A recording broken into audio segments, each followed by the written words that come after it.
Herald Tribune investigative report. Gainesville's war. Bias on the bench. Day 3 of 4 heraldtribune.com/bias. The war on drugs is fought in the hood, not on campus. By Josh Salmon and Emily Lacaze.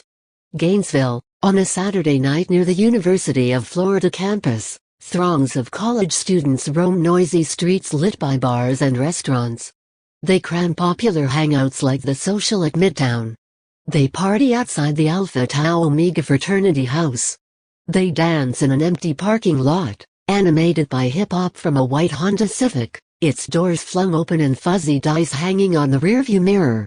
Meanwhile, in the predominantly black neighborhood just east of the university, darkened streets, obscure quiet homes illuminated from within by the flicker of televisions.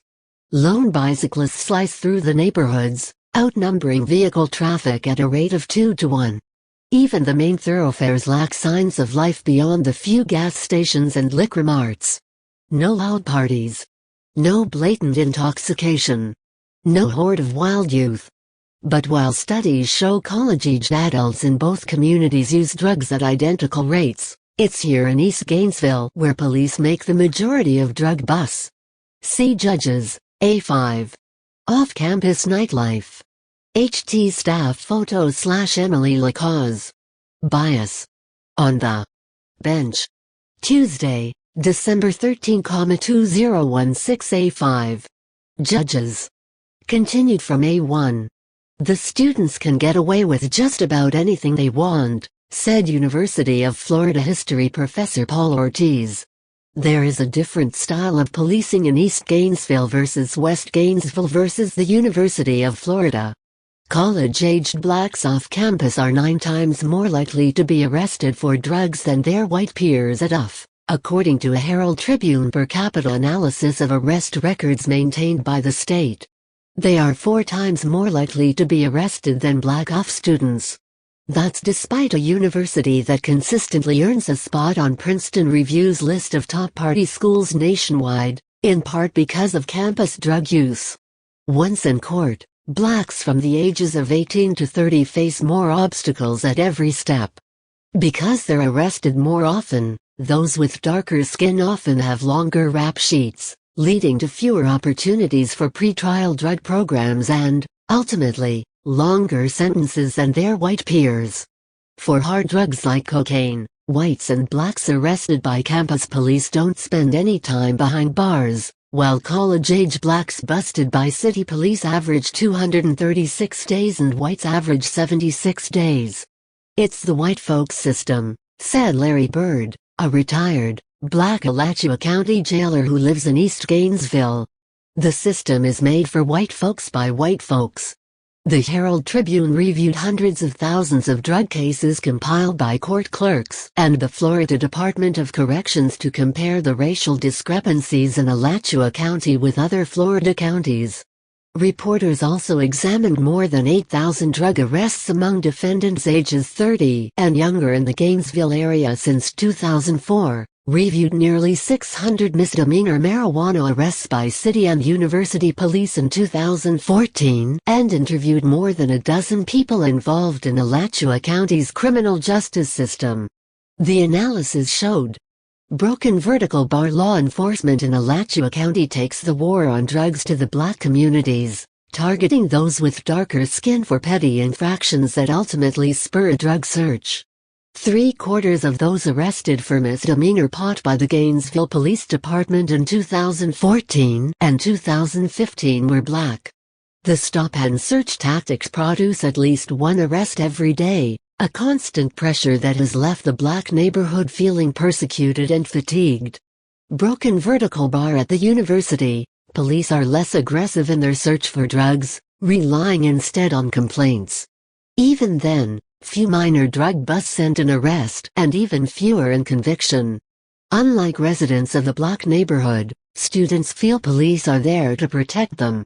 Broken vertical bar the arrest disparities prompt judges in Alachua County to sentence black defendants to more time behind bars. By the time they're in court, most black drug offenders have longer records, and therefore get fewer second chances. Broken vertical bar. The courts in Alachua County are more lenient toward college students. 9 in 10 whites and 8 in 10 blacks busted by campus police for small amounts of pot are offered pretrial diversion, which allows them to avoid jail through a drug program or probation.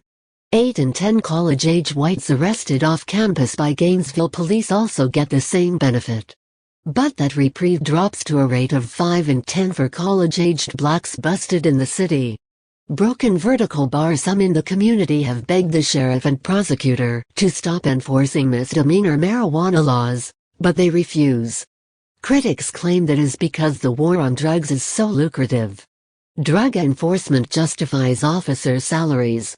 High arrest numbers help agencies apply for millions of dollars in federal grants. Forfeiture laws let police keep cars and cash seized from drug dealers. Black community members have long denounced the disparities. They march in rallies, organize special committees and work with national groups like the NAACP to bring change. Not deaf to criticism, local police and the sheriff's office launched programs that have reduced drug arrests by a quarter during the past 3 years. They also have sought to foster better relations with the black community and put officers through bias training. "My desired outcome is building trust," said Tony Jones, the Gainesville Police Department's chief. "If I can build trust, that's a block where you can do great things. If you have mistrust out there, you get nothing." But in a town with a history of racism, once a stronghold for the Ku Klux Klan, where a known Klan member worked for the county jail as recently as 2009, and where a police officer involved in a controversial shooting rode around a black neighborhood throwing eggs at suspected drug dealers and prostitutes, trust is hard to come by. What's more, police initiatives have done little to close the racial gap in arrests and sentencing. Blacks still represent less than a quarter of the city residents, but more than 2/3 of drug arrests. There is no question that white defendants get better treatment than black defendants, from police encounters to arrests to initial bail hearings, all the way through the system, said Larry Turner, a former judge with Alachua County's 8th Circuit. "I remember when I was a new judge, frankly, almost breaking into tears when I saw one beautiful black man after another come before me who just seemed to be in the cycle of the criminal justice system and thinking, what in the world are we doing? It's like there's amnesty." The University of Florida's sprawling campus sits in the heart of Gainesville, boasting manicured lawns, stately, brick buildings and one of the most expansive football stadiums in the nation. Each fall, more than 50,000 students show up for classes. Fewer than 4,000 are black. Black UF students say they are treated fairly by campus police, but they cannot say the same for city cops. The campus police make you feel that they're here to protect you, whereas off campus it's different, said Gilbert Madeda, a black student from Zambia. Madeda, who has lived in America for 6 years, recalled the time when several Gainesville police officers drew guns on him in a case of mistaken identity. They let him go after realizing he wasn't their guy, but the experience scared him. He's wary now when he leaves campus. At UF, though, it's like there's amnesty, Madeda said. This is kind of a safe zone where you get to experiment, both with your mind and your body. 40% of the roughly 100 drug-related offenses handled by the university in 2014 were prompted by complaints, usually a dormitory advisor who smelled pot from one of the rooms. Not a single case involving a confirmed UF student ended with a guilty verdict. The university's police department issues student defendants notices to appear in court or simply refers them to UF's internal student conduct and conflict resolution program, where a committee of faculty, staff and students make recommendations as to punishment for transgressions. Some students receive warnings. The rest have charges dropped after completing 6 months of court-ordered probation. Max Klein is a typical example. The 18-year-old was caught smoking pot in his dorm room after a resident advisor smelled the odor and called university police. It was Klein's first brush with the law. See Judges, A6. Paul Ortiz, a history professor at the University of Florida in Gainesville. Herald Tribune staff photos / Dan Wagner. The University of Florida in Gainesville. Bias.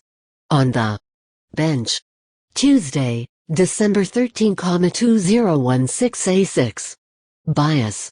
On the bench. Tuesday, December 13, 2016A7. Judges. Continued from A5. Charges were dismissed after completing 6 months of probation under a plea deal. He has not been busted since. The same goes for 22-year-old Ashley Cook.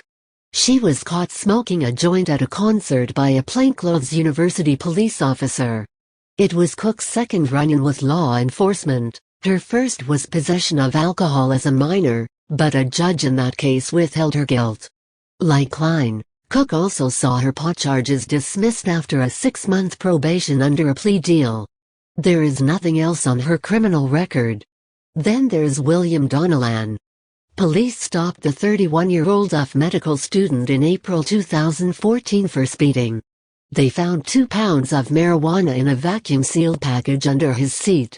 He pleaded no contest to possession of marijuana and drug paraphernalia and could have received 6 years in prison, but the state prosecutor recommended mercy and Judge David Kreider complied.